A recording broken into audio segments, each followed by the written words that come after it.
was the end of October, 1485, when the good people of Innsbruck, in what is today Austria, decided that they had had enough of Heinrich Kramer. By that point in his career, the Dominican friar and papal inquisitor was no stranger to controversy.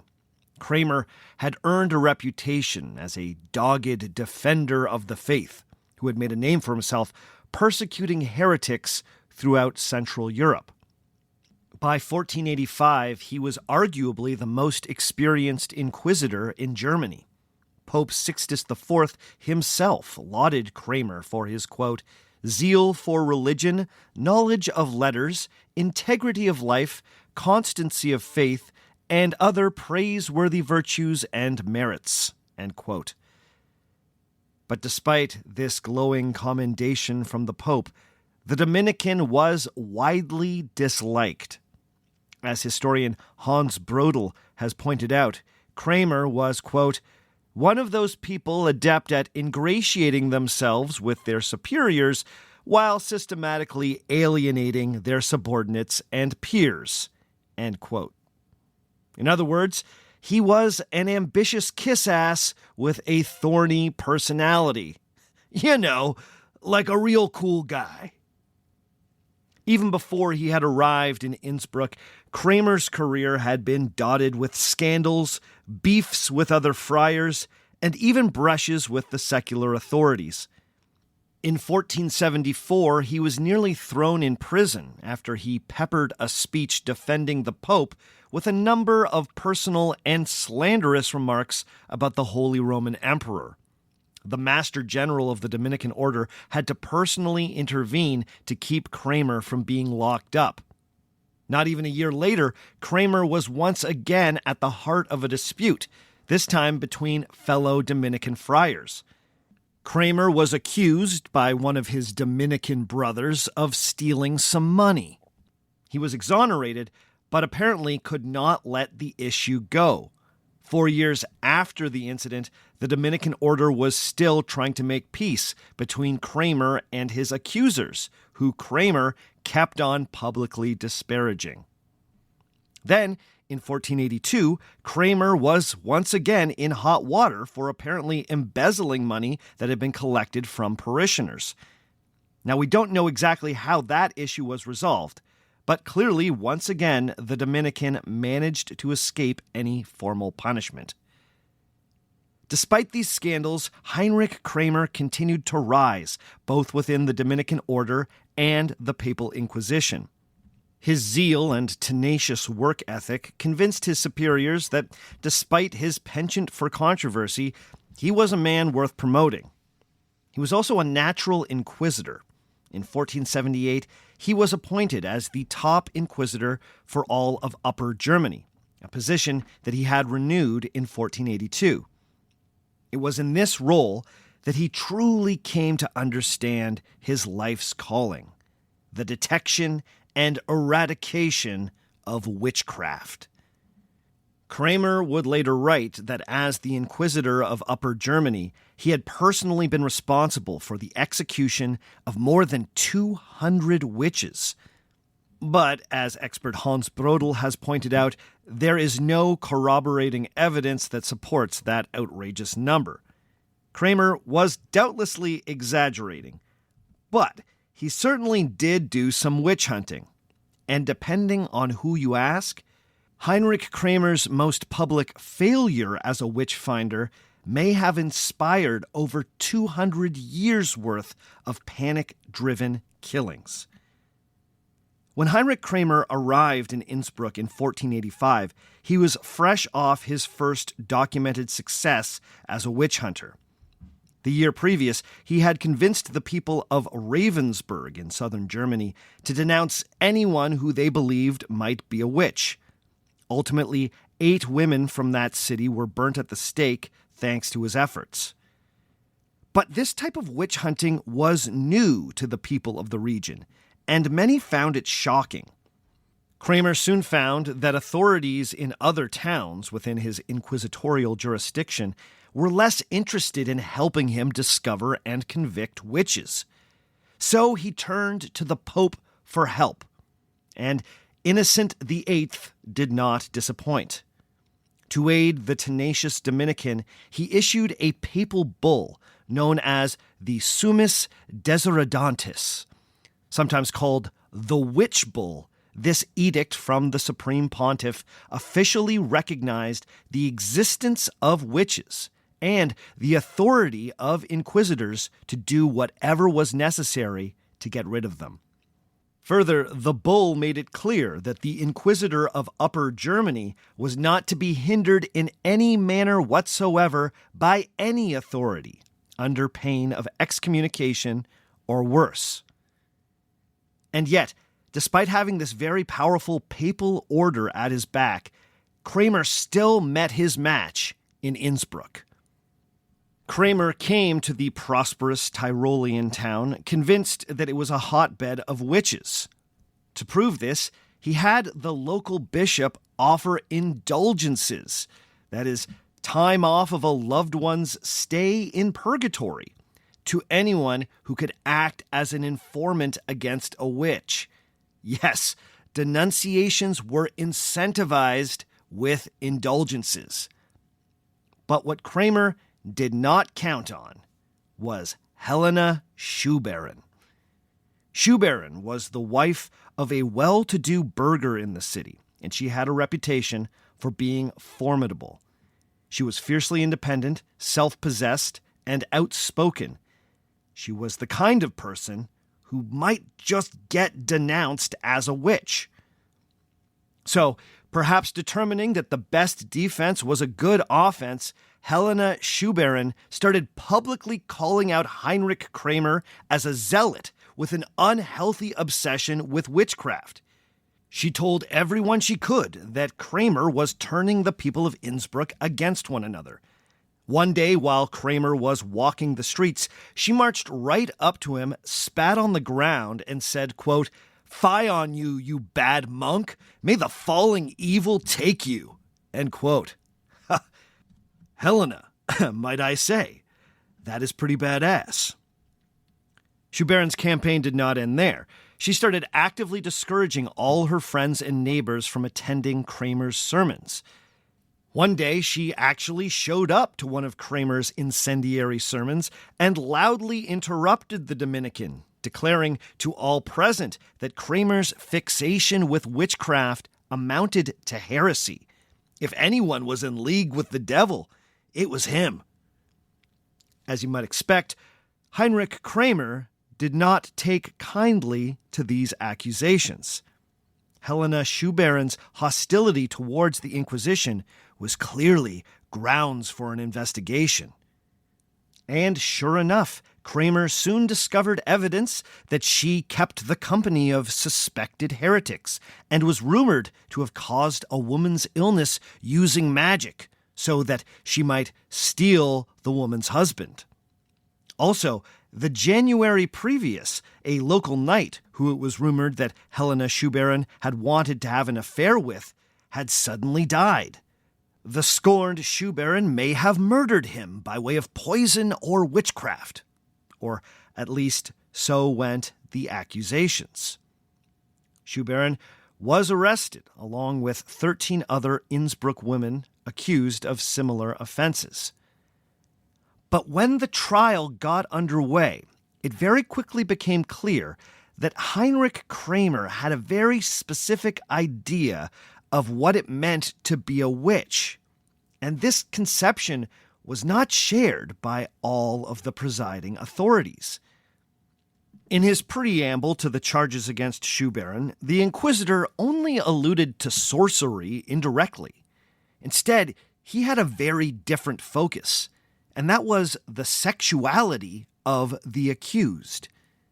Kramer declared, quote, "It is a general rule that all witches have been slaves from a young age to carnal lust and to various adulteries, just as experience teaches."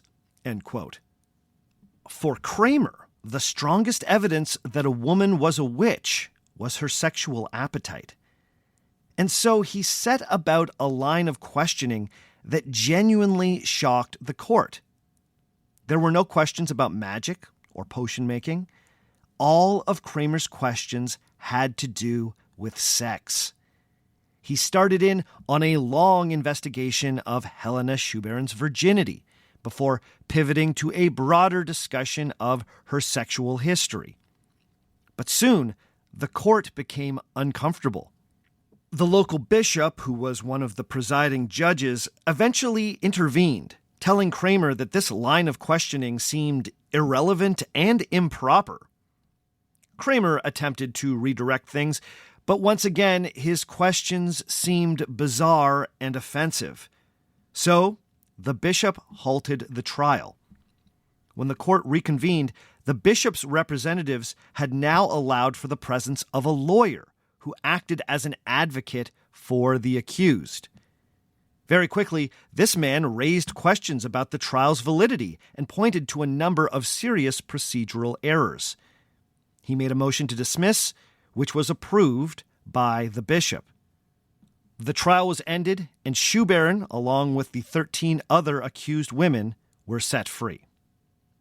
For Heinrich Kramer, this was a humiliation.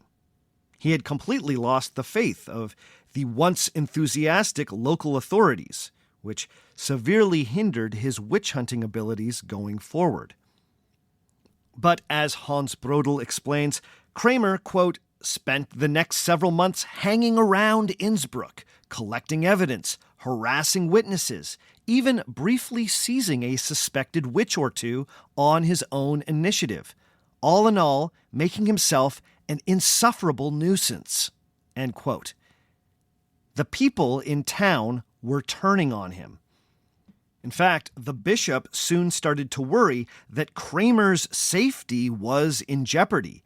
He would write several increasingly blunt letters to Kramer, telling him in no uncertain terms that he needed to leave Innsbruck before the friends and families of his alleged witches got their hands on him and did him harm. And so a defeated and frustrated Heinrich Kramer left the town. The Innsbruck witch hunt ended with no blood spilled. But this would not be the end for Heinrich Kramer. Upon returning to the city of Cologne, he would set to writing a book that would directly answer his critics in Innsbruck and anywhere else people doubted the severity of the witch issue. The problem, at least in Kramer's mind, was that the people of Innsbruck did not share his understanding of what it meant to be a witch. The literate public needed to be educated on what exactly made a modern witch. To that end, he enlisted the help of a fellow Dominican academic, one Jacob Sprenger, to write what would become one of the most influential, reprinted, and quoted witch-hunting manuals in history. The Malleus Maleficarum, better known in English as the Hammer of the Witches. The Malleus Maleficarum was a novel, idiosyncratic text that proposed a new way of understanding and identifying witchcraft. By combining both the theological understanding of heresy with popular folk beliefs about malevolent magic workers, Kramer and Sprenger were able to construct what has been called the modern witch. The witch of the Malleus Maleficarum was a promiscuous heretic who had entered into a pact with the devil, consummated through acts of carnality. But most significantly, Kramer's witch was almost always female. For Kramer and Sprenger, women like Helena Schuberen were definitionally witches, and their book was going to convince an awful lot of people that they had a point. Over the next 2 centuries, witch panics would sweep through Europe and her colonies. As they progressed, the witches being persecuted started looking more and more like those described in the pages of the Malleus Maleficarum. In this way, Kramer had his revenge on the doubters of Innsbruck. He may have lost the battle to Helena Schuberen, but he won a much bigger war, at least for a few centuries. Or did he? Does that version of history flatten things and overstate the influence of the Malleus Maleficarum? How much responsibility should this book be given for the successive waves of persecutions and executions that came after its publication? Did the Malleus Maleficarum invent the modern witch? Or has this been exaggerated? Let's see what we can find out today on Our Fake History.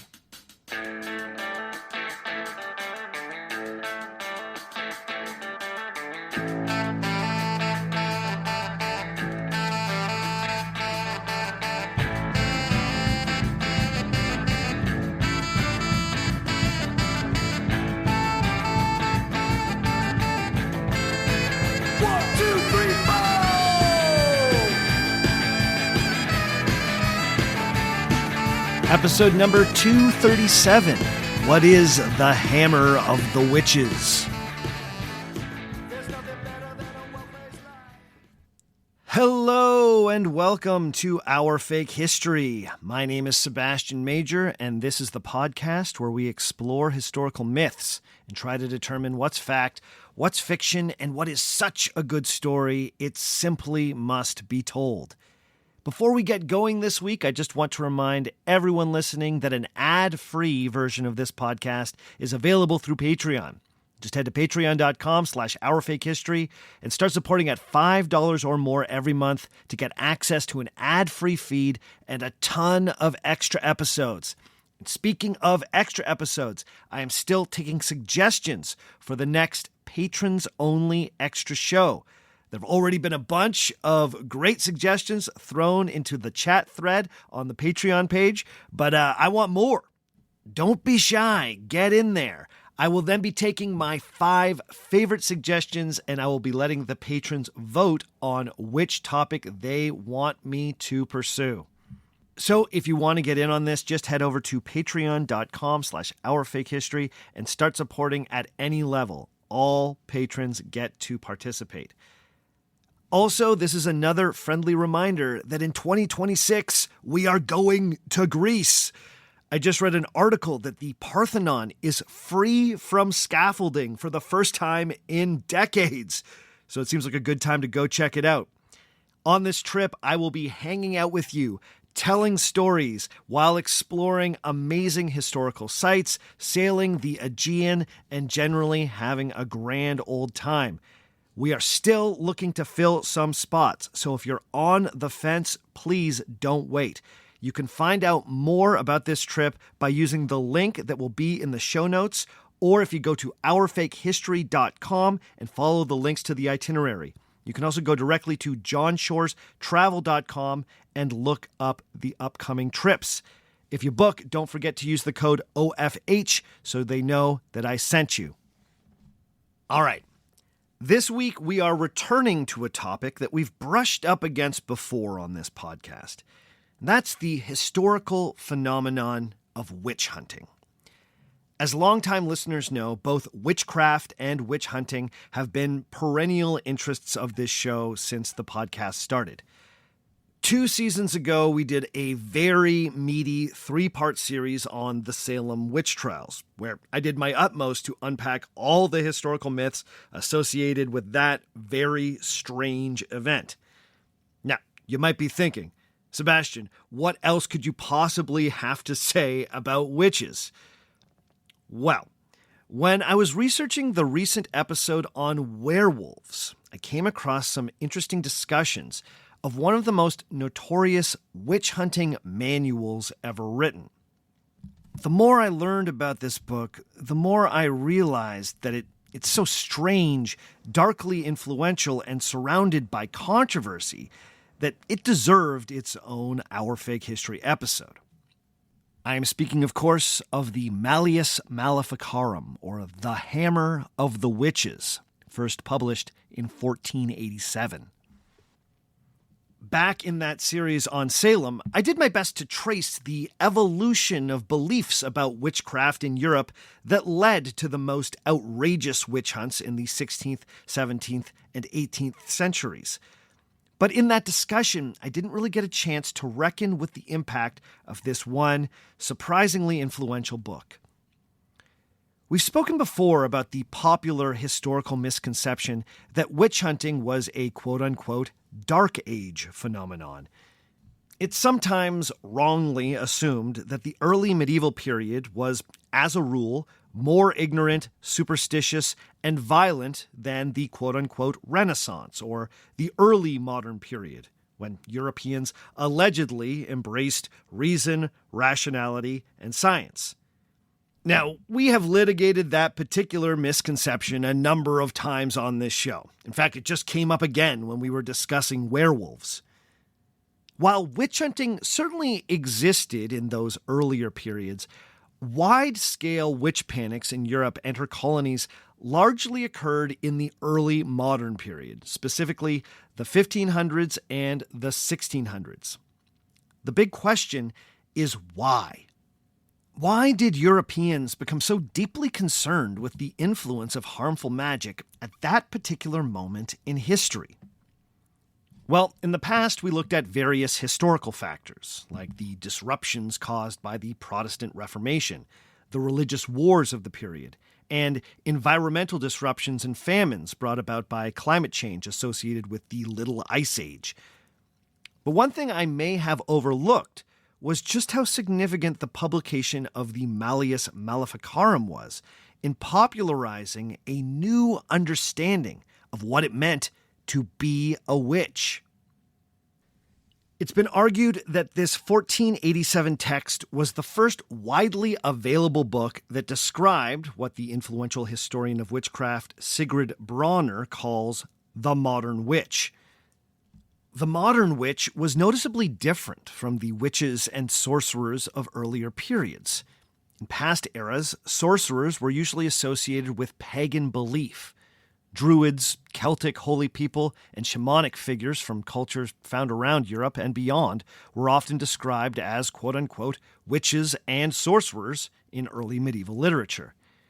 But they were thought of as having no real power, because in the Christian conception of the universe, these people worshipped false gods. It was long recognized that some people could wield dark magic, but this was considered more of an act than an identity. One could use witchcraft, but may not be constitutionally a witch. In the late 12th century, there was a shift when the Western Church started asserting categorically that all magic was diabolical. This went hand in hand with a changing understanding of Satan as a beastly, nefarious figure who was actively trying to undo God's good work on earth. It came to be believed that the devil himself was behind acts of magic, and therefore it needed to be taken seriously. As historian John Demos puts it, quote, "Church leaders fervently reasserted the diabolical grounding of magic in all forms. The entire tradition of patristic writing was united around this theme: magic as superstition, magic as subversion, magic as sacrilege." End quote. But for a few centuries, this theological understanding of sorcery sat somewhat uncomfortably beside local folk beliefs about witches and witchcraft. Interestingly, the church's insistence that all evil magic was the work of the devil sometimes made it hard to prosecute individuals accused of witchcraft. If only the devil could create harmful magic, then what was a local peasant really guilty of? The Malleus Maleficarum sought to resolve this problem. The book married together both a theological understanding of diabolically sourced magic and popular folk beliefs about who witches were likely to be. The authors of the Malleus made the case that witches were almost always women who had been corrupted by their natural lust and carnality. They flew through the air at night, sometimes on broomsticks, to attend secret Sabbaths or meetings with the devil, where they entered into an unholy contract with him and then sealed the pact, by having intercourse with the Prince of Darkness. Now, interestingly, Heinrich Kramer's experience in Innsbruck that we began this episode with demonstrates that in 1485, before the publication of the Malleus Maleficarum, this understanding of witches and witchcraft had not yet been widely adopted. When Kramer started probing Helena Schuberin about her sexual history, the other authorities present found the line of questioning deeply irrelevant, inappropriate, and ultimately grounds for a mistrial. But by the mid-1500s, something had shifted in European culture. The concept of the wanton female witch was by that time firmly established. Studies have shown that between 80 and 85% of all the people killed in the witch hunts in the late 16th and early 17th centuries were women. Was the Malleus Maleficarum and its construction of witchcraft as a uniquely female evil responsible for this? Or does that attribute far too much influence to just one book? There's no doubt that the Malleus Maleficarum reflected the specific preoccupations of its primary author, Heinrich Kramer.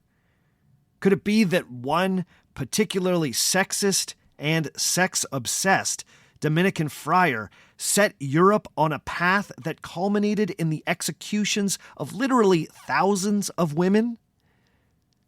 Well, that would be what I like to call the social network version of history.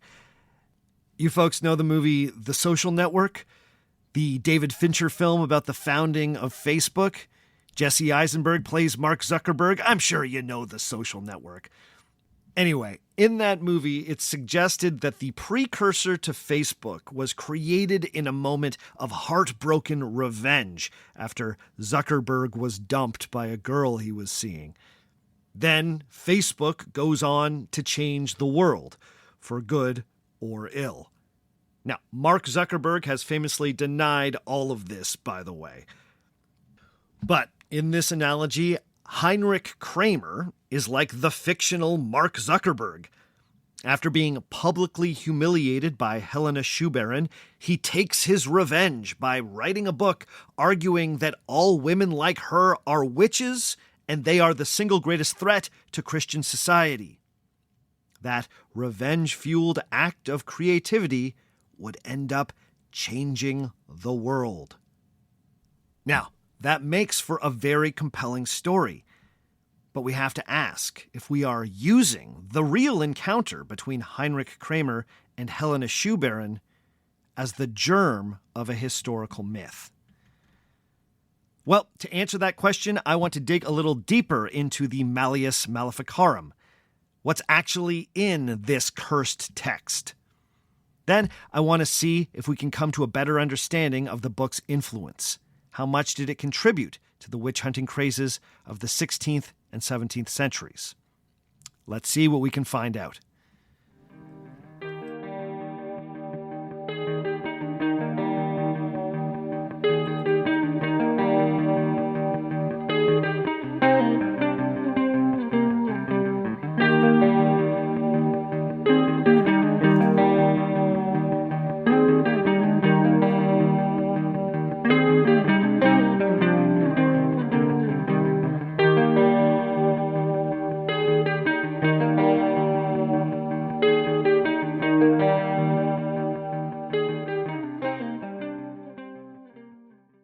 Today's episode of Our Fake History is being brought to you by Rula.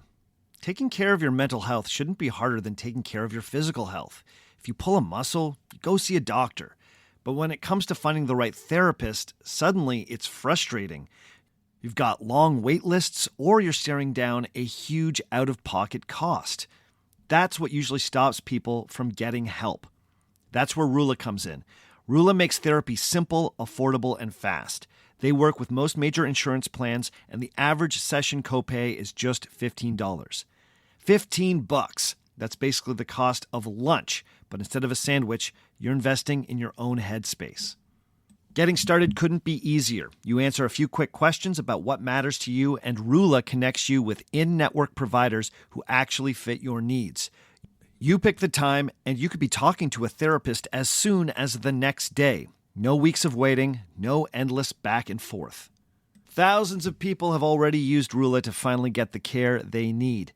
Don't keep putting it off. Go to rula.com/fakehistory and get started today. That's RULA.com/fakehistory. Take the first step. Get connected and take control of your mental health.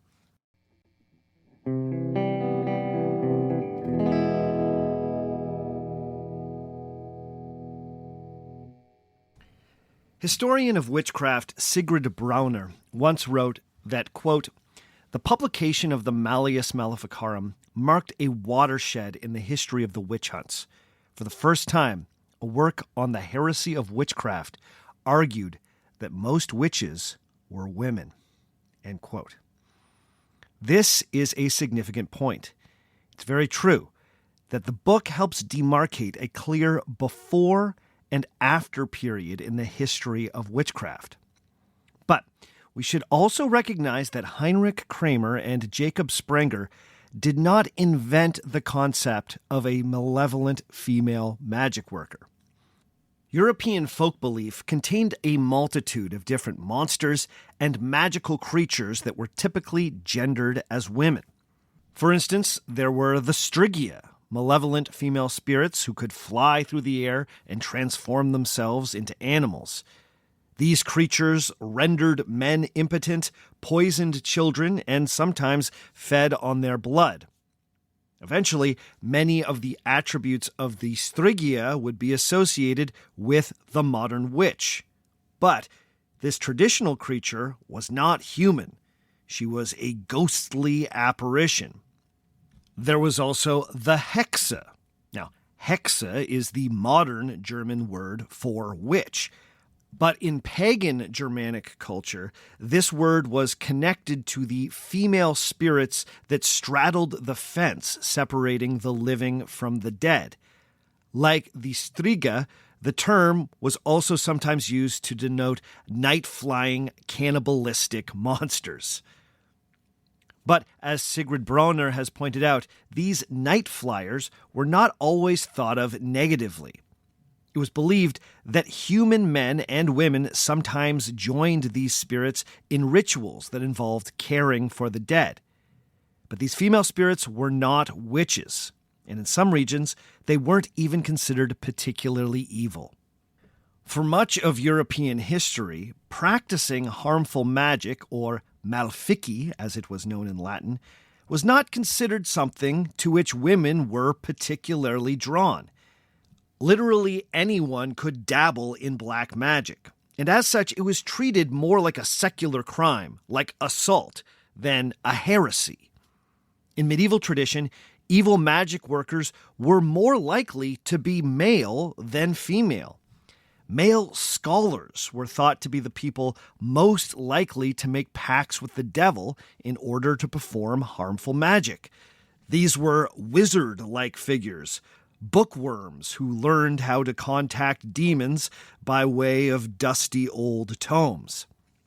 Up to the late 1400s, when Heinrich Kramer first started his witch hunts in southern Germany, there was a certain gender parity among those who were accused and convicted of witchcraft. Trial records that have survived from the period demonstrate that not only were witchcraft trials fairly rare, men were accused just as often as women. Witchcraft was not a gendered thing. But as Sigrid Brauner explains, quote, "Only when night flying merged with harmful magic in the person of the modern witch did both characteristics come to be associated primarily with women." End quote. So how exactly did these two things merge? Well, it would be tempting here to blame the Malleus Maleficarum, but this mashup seems to have occurred earlier in the 1400s.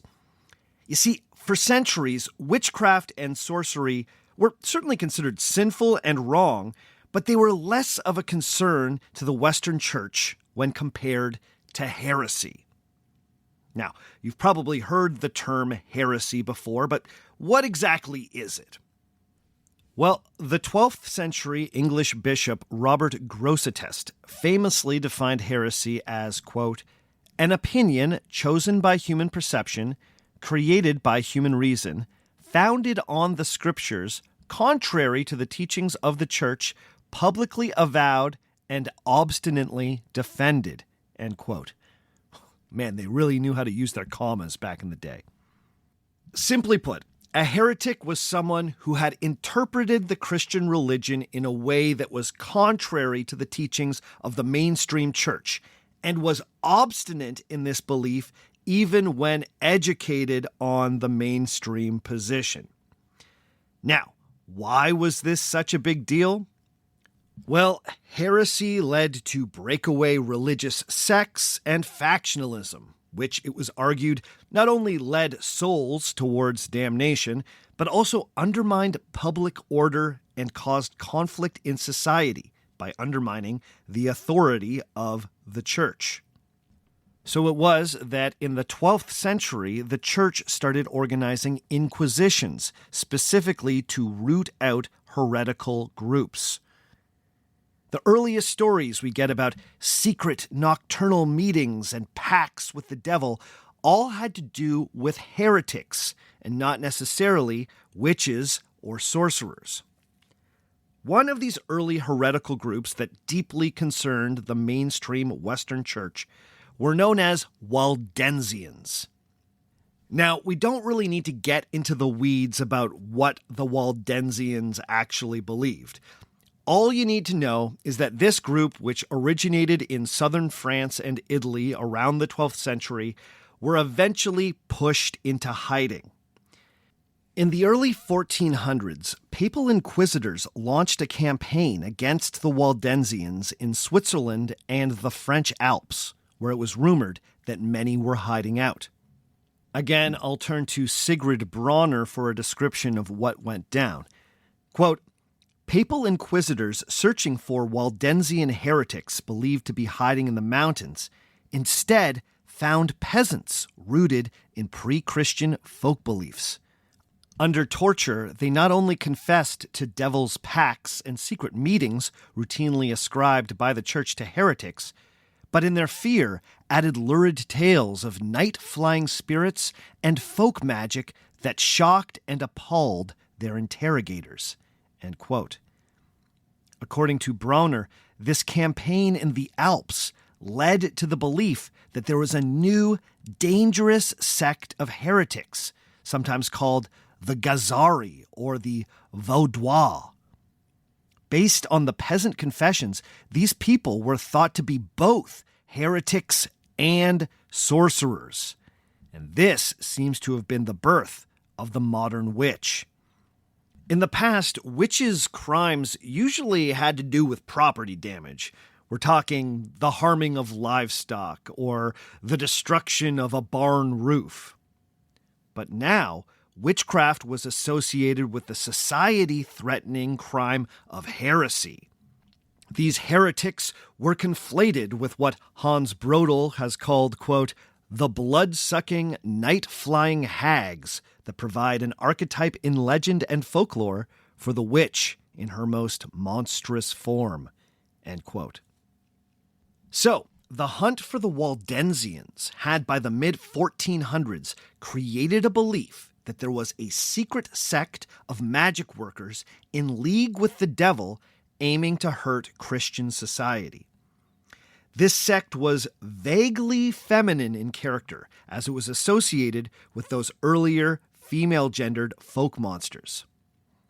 This means that the idea of the modern witch was coming together in the 1480s when Heinrich Kramer started his campaigns in the southern German-speaking regions of Europe.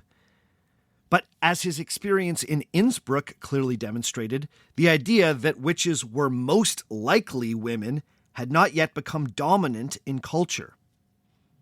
As such, his book, the Malleus Maleficarum, had to actively make the case that a very specific type of witch, both existed and was a serious problem. So while the authors of the Malleus did not invent the female witch, they certainly brought her into much sharper focus. They also argued aggressively that witchcraft itself emanated from women's sexual desires. Or, as they write, quote, "All witchcraft comes from carnal lust, which is in women insatiable," end quote. This focus on women's sexuality is often seen as the unique innovation of Heinrich Kramer. You'll also see him referenced as Heinrich Inquisitor, which was his Latin nom de plume. Now, there might be some of you out there thinking, well, what about the other guy? Weren't there two authors of the Malleus Maleficarum? Well, about that. The book is most often credited to Heinrich Kramer, aka Inquisitor, and Jacob Sprenger. But there's some debate around how much authoring Sprenger actually did. Sprenger was a distinguished Dominican academic. He was both a doctor of theology and the dean of the University of Cologne's theology faculty. This man had an impeccable career and carried some serious gravitas as a spiritual thinker. Unlike the prickly and scandal-plagued Kramer, Sprenger was held in high regard by nearly all his contemporaries. Now, we don't know much about the actual writing of the Malleus Maleficarum, but many experts believe that Sprenger's name was added to the manuscript after most of it was already completed. Sprenger brought an added level of authority and respectability to the book, and this is likely why he was listed as an author. But most experts believe that his contributions were minimal at best. Few doubt that the Malleus most directly reflects the thinking of Heinrich Kramer. And in 1487, his way of thinking about witchcraft was idiosyncratic and rather new. New ideas like this needed to be co-signed by some serious authorities, even beyond a prestigious co-author.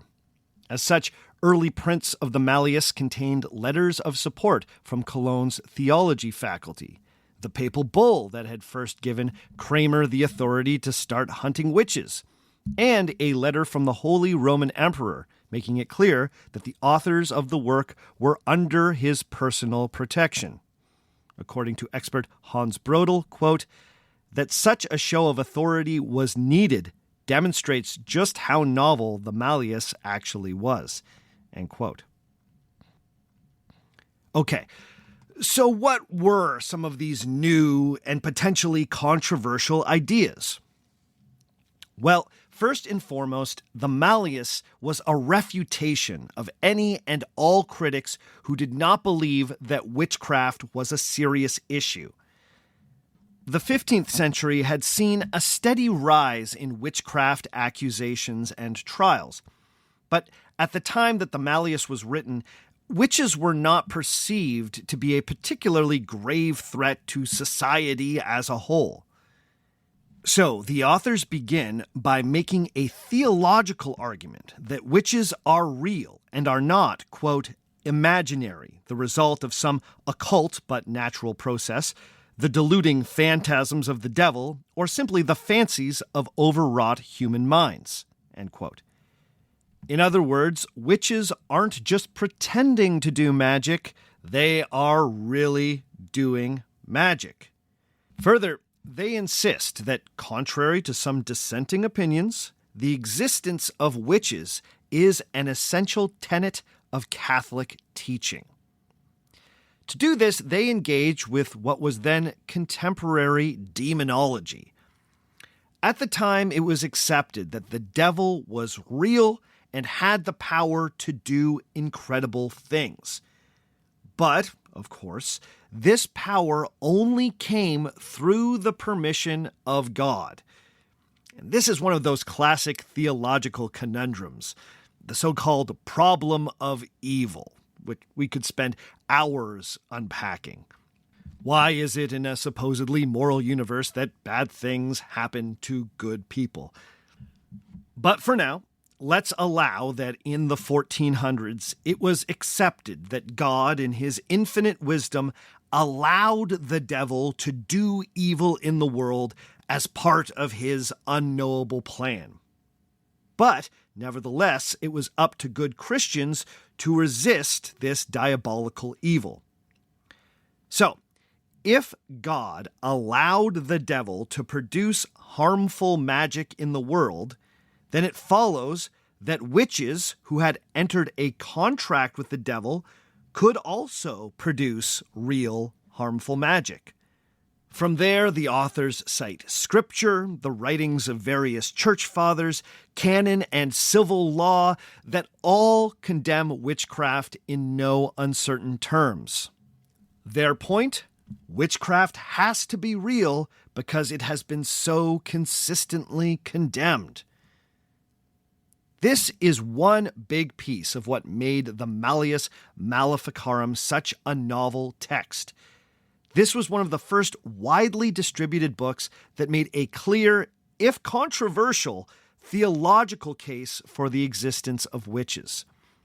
According to the Malleus, quote, "The witch has offered herself completely and has bound herself to the devil really and in truth, and not fantastically and in the imagination only. And thus, it ought to be understood that she cooperates with the devil in body and in truth." End quote. To deny the power of the witch was to deny the power of the devil, which weirdly was to deny the power of God.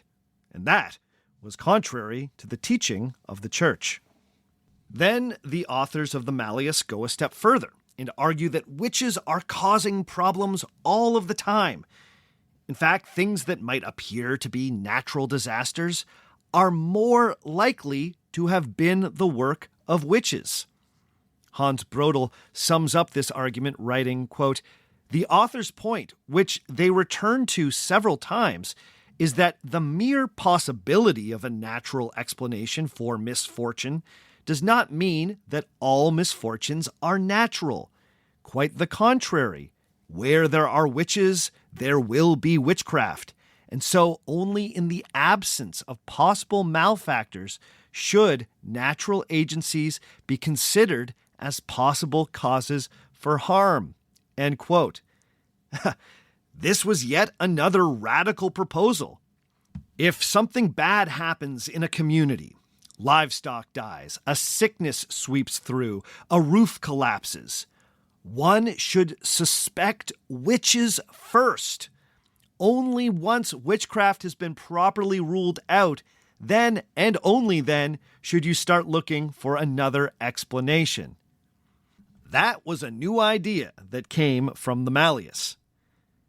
The thinking went that because witches can and do exist, it's safe to assume that their evil magic is everywhere.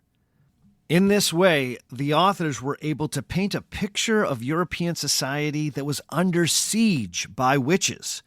If you accepted the theological reality of the devil and witches in league with him, then one had to conclude that many of the misfortunes that people experienced were caused by witches. But this academic style of theological argumentation was only part of what made the Malleus a novel text.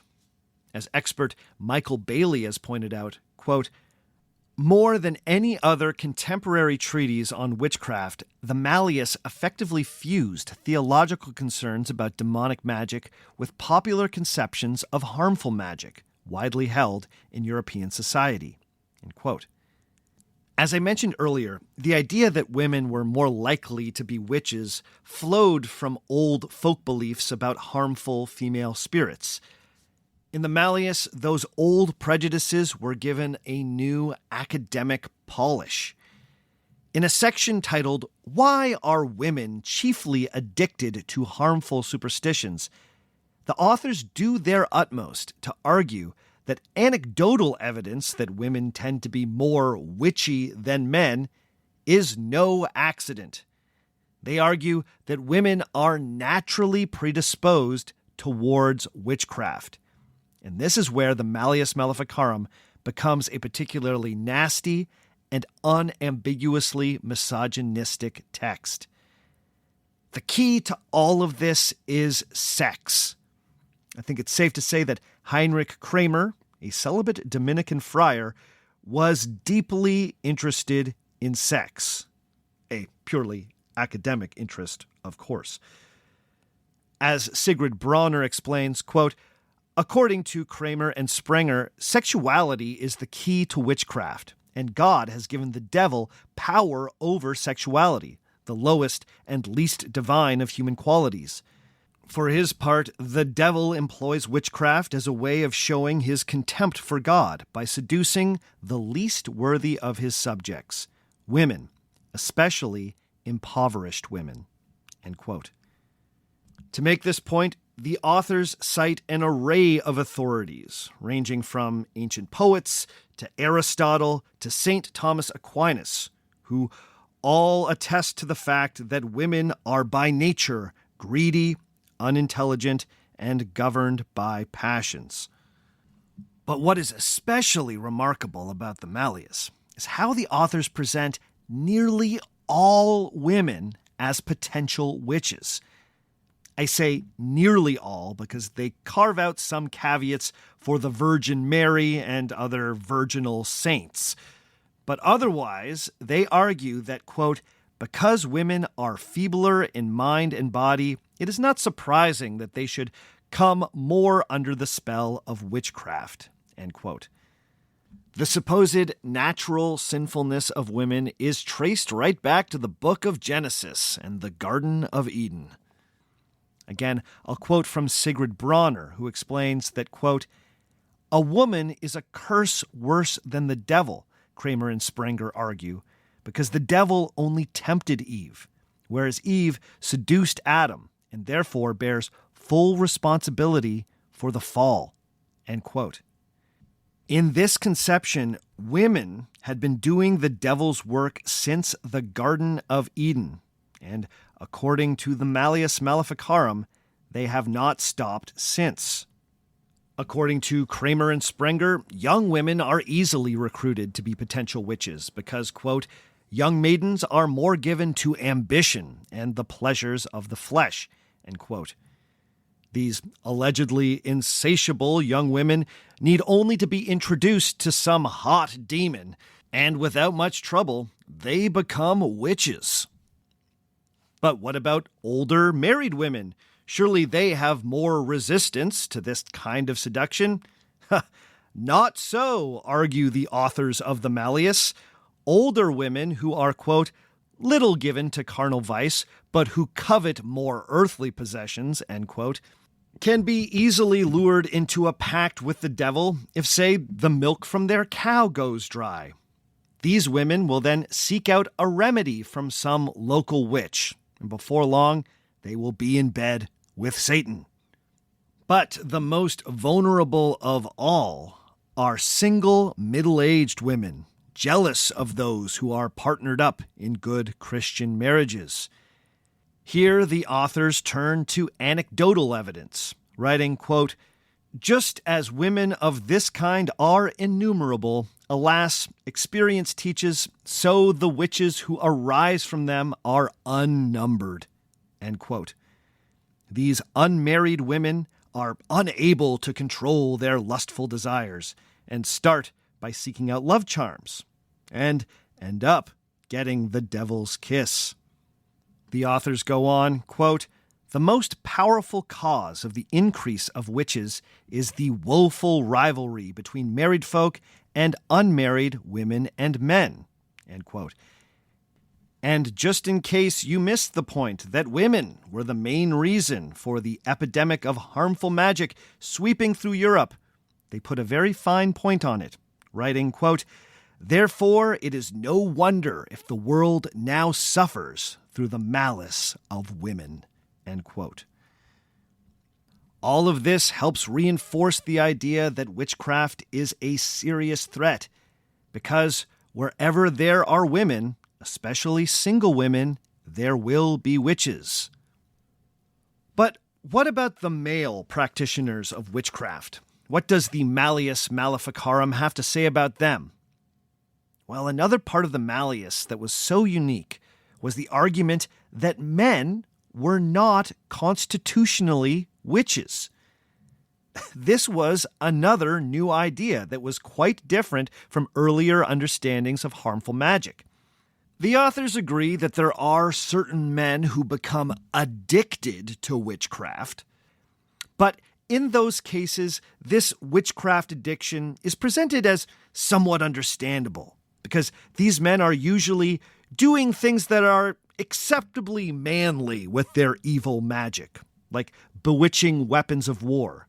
Specifically, the authors reference archers who create diabolically charged arrows by firing them into a crucifix. While this is presented as sinful and wrong, the authors argue that these men are not witches. In fact, they go so far as to claim that the sacrifice of the crucifixion saved men from being transformed into witches. They write, quote, that since God was willing to be born and suffer for us, he has granted to men this privilege. End quote. Women, on the other hand, have not been granted this privilege, at least according to the Malleus Maleficarum. This is another theologically controversial idea, by the way. But the authors argue that women are corrupt by nature and fall further from divine grace once they lose their virginity. So if we use the logic of the Malleus, men can become addicted to witchcraft the way any unfortunate soul can become addicted to a powerful drug. Women, on the other hand, are pure heroin. Now, of course, there is much more to the Malleus Maleficarum, but those are the big arguments. To sum it up, the authors wanted their reader to know that witches exist in a very real way. That existence is consistent with Catholic teachings and the contemporary understanding of demonology. The threat posed to society by witches is serious and getting worse. Witches are almost always going to be women because they are corrupt, lustful, and easily seduced by the devil. Witchcraft is deeply tied to a specifically female type of evil, to the point where men who use harmful magic should not even be properly classified as witches. Essentially, Heinrich Kramer, and likely to a lesser extent Jacob Sprenger, took many centuries' worth of prejudices against women and shaped them into an argument about witchcraft which justified the unrestrained hunting of women. There is little doubt that in 1487, the Malleus Maleficarum brought a new level of misogyny to the popular understanding of witchcraft. The harder question to answer is how much did this book affect witch hunting in practice? Should the Malleus Maleficarum be blamed for the outrageous witch hunts which swept through Europe after its publication? Just how influential was it? Well, let's break here, and when we come back, we'll try to answer that question.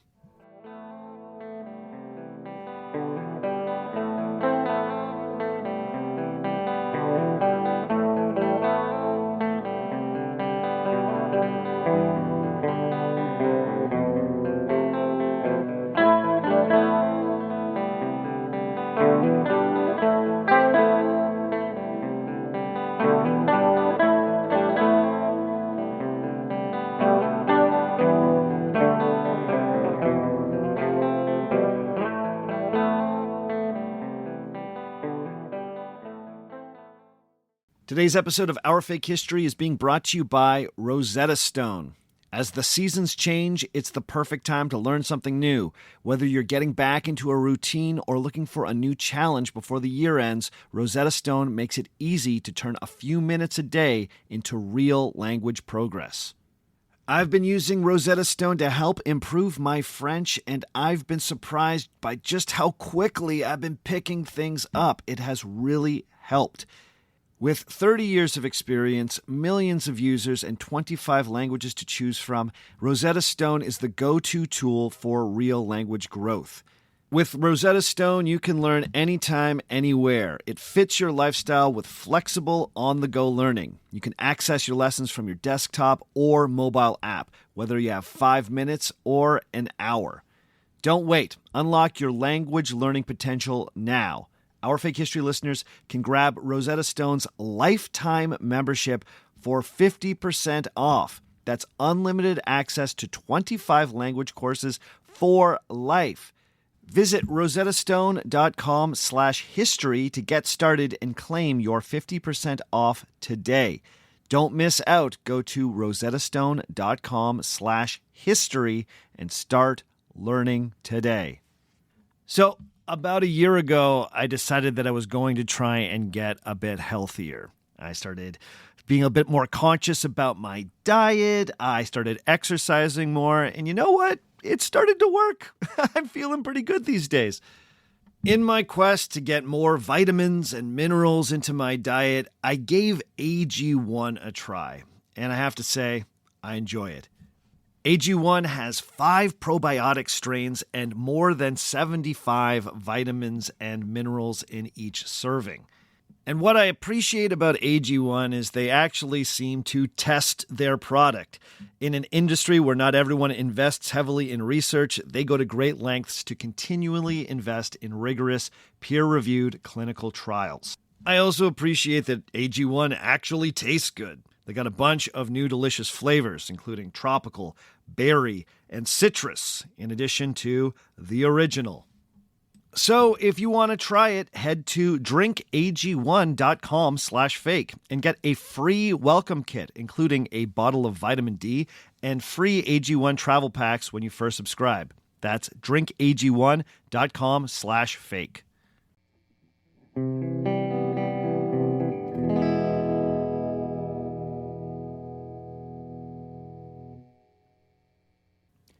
Trying to trace the influence of a book is challenging even in modern times. The impact of a piece of writing, or any piece of media for that matter, can often be subtle or even invisible in the historical record. It can sometimes be hard to judge whether or not a particular text touched off a cultural change, or if it merely reflected a shift that was already underway in culture. In the case of the Malleus Maleficarum, we should ask whether this text inspired new rounds of witch hunting that focused excessively on women, or if it merely reflected something that was already going on. How much responsibility should this one book bear for the thousands of deaths that came about as a result of the witch hunts in the 16th, 17th, and 18th centuries? Well, the printing history of the Malleus Maleficarum might be a good place to start when trying to ascertain its popularity and influence. We know that between its initial publication in 1487 and 1520, the book was reprinted in 13 separate editions. 13 editions in just over 30 years was a lot in the early 16th century. That means that it was a popular and widely available book. But then after the 1520s, there was a 50-year lull in publications. Interest in the book only renewed in the 1570s. Interestingly, just as witch hunting was picking up again in Central Europe. Between 1576 and 1670, 16 more editions of the book were published, which meant that between 30 and 50,000 copies of the Malleus were circulating in Europe during the century when witch hunting was at its peak. Now, those sheer numbers certainly suggest influence. But interestingly, the fact that copies of this text were so widely available, and so many of them survived into the 20th century, created a situation where the book may have been overstudied by scholars. Here's what I mean. In the 1960s, there was a renewed interest in the history of the great European witch hunts. The event was being re-examined and reinterpreted as more scholars were incorporating feminist critiques into their work. The Malleus was widely available for study because there were just so many of them out there in the wild. And as such, it received a lot of scholarly attention at the time. This created a perception that the Malleus was the authoritative witch-hunting text of the era, and it reflected the dominant way of thinking about witches. But then the pendulum swung, as things often do in academia. More study meant that other witch-hunting texts were found that were quite different from the Malleus. Soon, the academic trend was to argue that the Malleus was not all that important at all. Its influence had been inflated by the previous generation of witchcraft scholars. But did we overcorrect? In 2003, the expert Michael Bailey suggested that there may, quote, now be an overly developed tendency to argue against the importance of the Malleus and its centrality in the construction of witchcraft, end quote. Okay, so the influence of the Malleus Maleficarum has been both overinflated and then overly deflated, depending on the trends in academic study. So, how do we right-size the impact of this book? Well, first it should be recognized that the book did not kick off a fresh wave of witch hunts after it was published. It's not like the Malleus Maleficarum came off the printing press, was read by would-be witch hunters, and the persecutions got a shot of adrenaline. On the contrary, in the direct wake of the initial publication of the book, witchcraft trials actually decreased in Italy, France, and the German-speaking parts of Europe. The book's popularity also masks just how controversial it was upon release. Kramer and Sprenger's take on Catholic teachings, demonology, and theology were kind of outside of the mainstream and caused some serious debate. In 1490, the book was apparently flagged by the Inquisition as being theologically problematic. Now, I have read in a couple sources that there may have even been a formal condemnation of the book by the Inquisition, but I did not see that confirmed in my more reliable sources. It also doesn't fit with everything else we know about the reception of the Malleus, so take that little factoid with a grain of salt.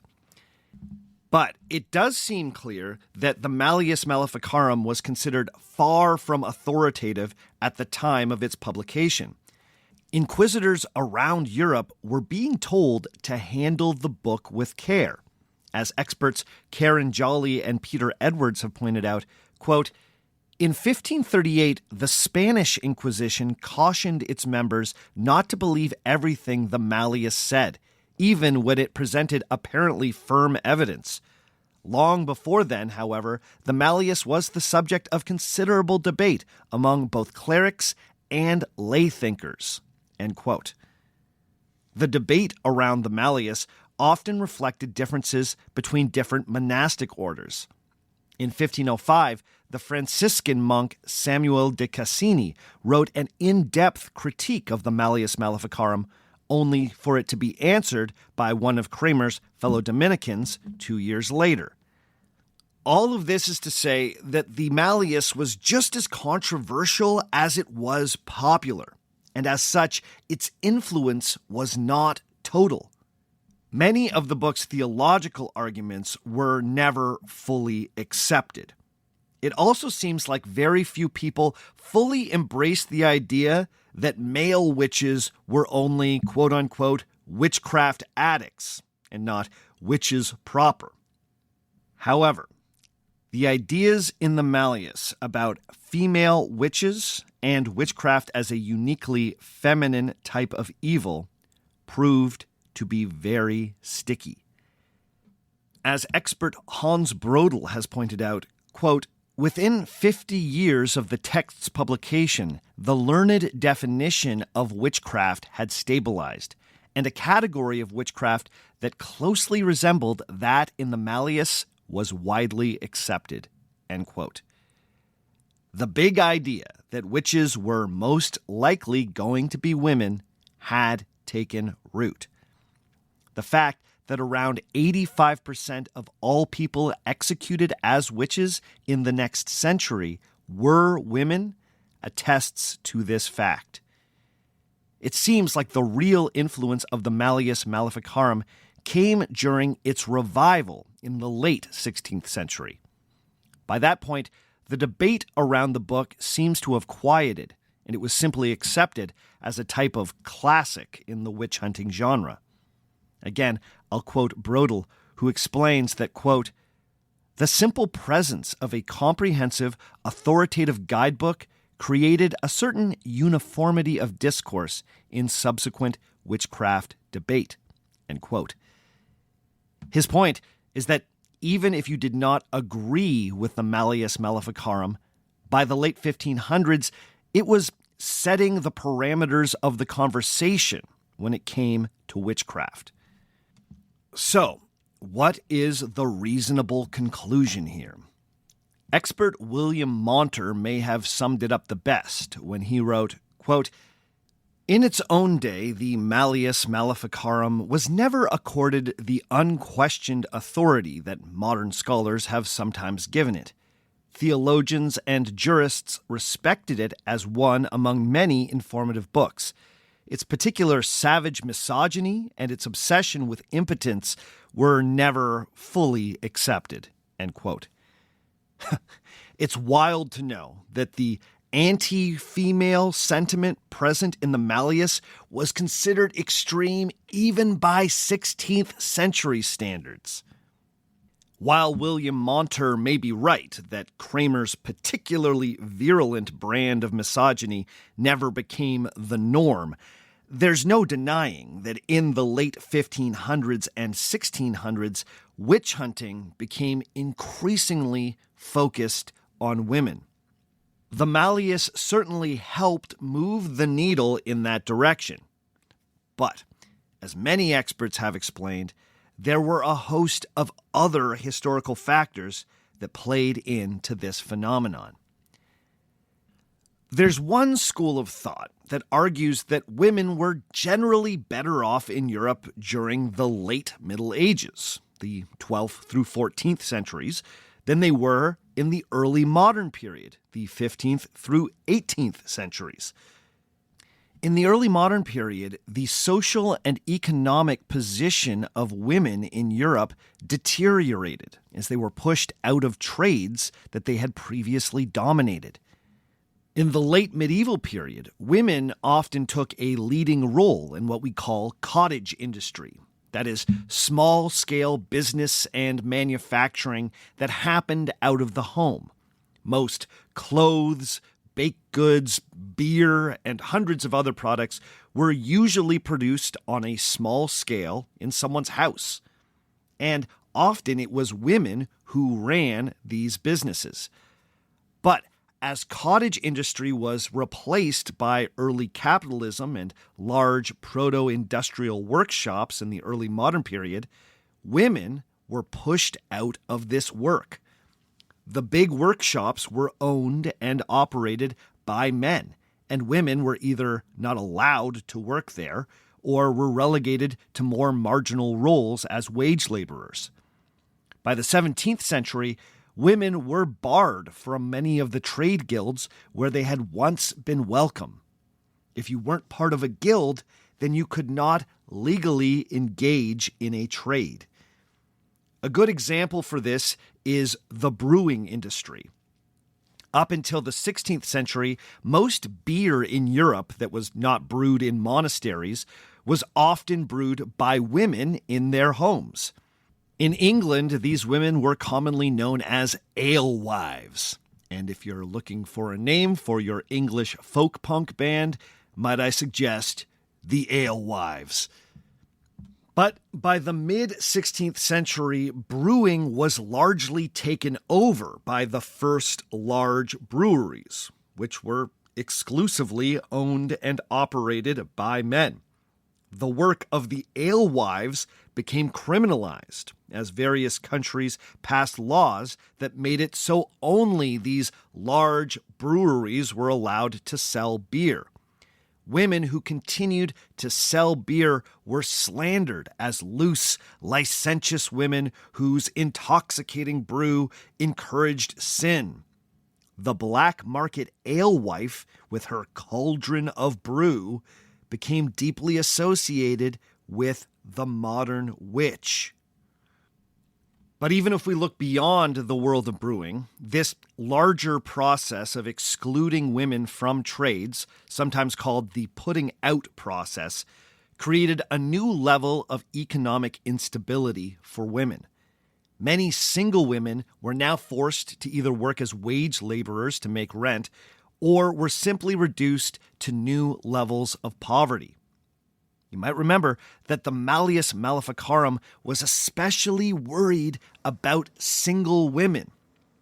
In the 1500s, as witch hunting once again gathered force, you had a situation where many of Europe's urban poor were female, women who had been adversely affected by the male takeover of the trades. These poor, sometimes homeless women were often the ones who were accused of being witches. Now, interestingly, Sigrid Bronner has pointed out that before the 16th century, poor folks who lived on the margins of society were sometimes thought to have supernatural powers. People worried that these folks could give you the evil eye or could put a curse on you. But Bronner points out, quote, feared for their powers, they were often provided with charitable services by the community, a form of welfare that functioned to reinforce community norms without persecuting deviancy. In the 16th century, this mechanism broke down under the impact of incipient capitalism, rising individualism, and a new Protestant ethic that blamed paupers for their own predicament. End quote. So the mid-1500s saw a shifting economic reality that increased the number of poor people in Europe. There was also a larger cultural shift that was leading to a decline in charity and community responsibility for these women living on the margins. This created a situation where people were more willing to believe that these women represented a malevolent force in society. To understand the rise in witch hunting, I think it's essential that we understand those economic and cultural factors. No one book could make thousands of deaths happen. I think it's safe to say that the Malleus Maleficarum reflected a larger cultural trend, but did not create it. The authors of the Malleus were some of the first to articulate a growing anxiety that arguably had been unleashed by larger economic forces in European society. Now, that does not mean that the book did not have an impact. The Malleus Maleficarum offered a clear explanation for a growing sense that social cohesion was coming apart. They had villains who were behind it all. And it turns out those villains were the poor, marginalized women that were making people feel uncomfortable already. The Malleus told its reader that his prejudices towards these people were not only justified, they were an important first step towards creating a safer, more godly community. But the Malleus Maleficarum did not create these prejudices. It merely weaponized them.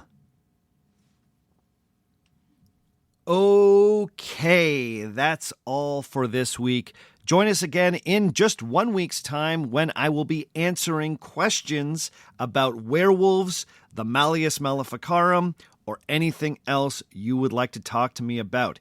If you got a question you would like featured on that bonus episode, please send me an email at ourfakehistory@gmail.com, or if you're a patron, drop it into the chat thread for the next bonus episode. I also want to let everyone know that we've got a bunch of new merch coming to our TeePublic store very soon, including a new Lying Sex Witch t-shirt. Yes, the people wanted the Lying Sex Witch shirt, and the time has come to give it to them. I think there was something about reading about the Malleus Maleficarum that got me thinking, the people want this shirt. How could I deny them? But to make room in the TeePublic store for these new designs, I'm going to be purging a bunch of the old designs. So this is going to be your last chance to get many of the older designs that have been hanging out in the TeePublic store for a long time.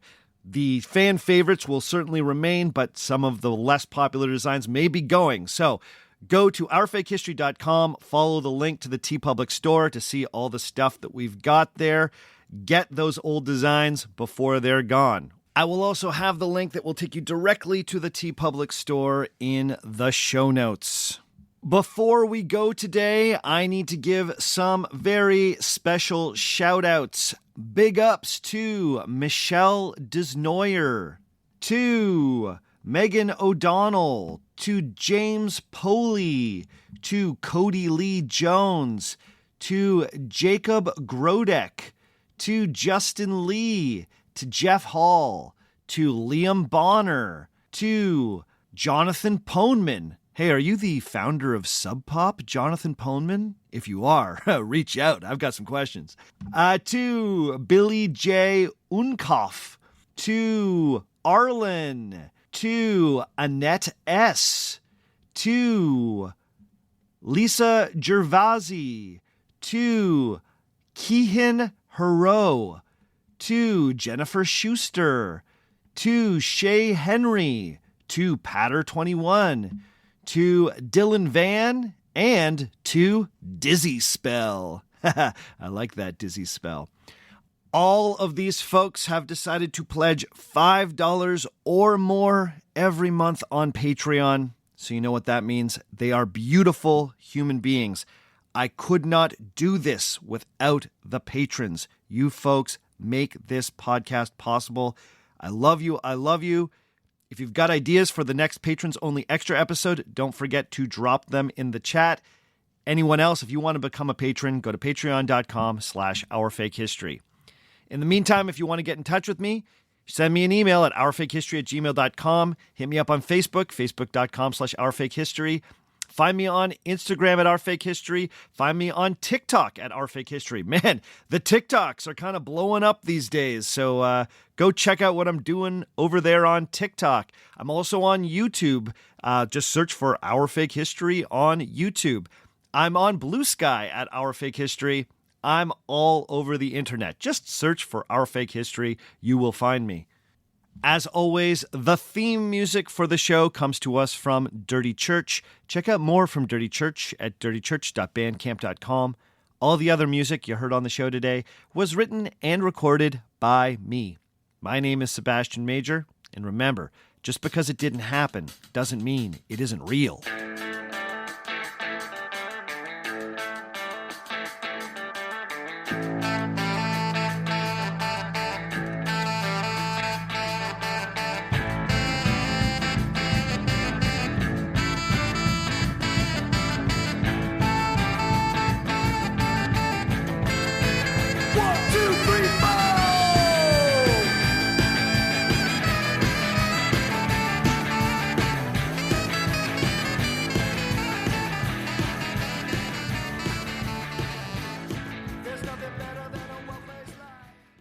September, CBS hits are streaming free on Pluto TV. I'm coming in hot. For this month only, you can watch full seasons of the CBS shows you love. From the courtroom drama of Matlock to the heroics of Fire Country. Go back to where it all began in NCIS Origins, or watch the hilarious hauntings of ghosts, all for free. Full seasons of the CBS shows you love, this month only on Pluto TV. Stream now, pay never.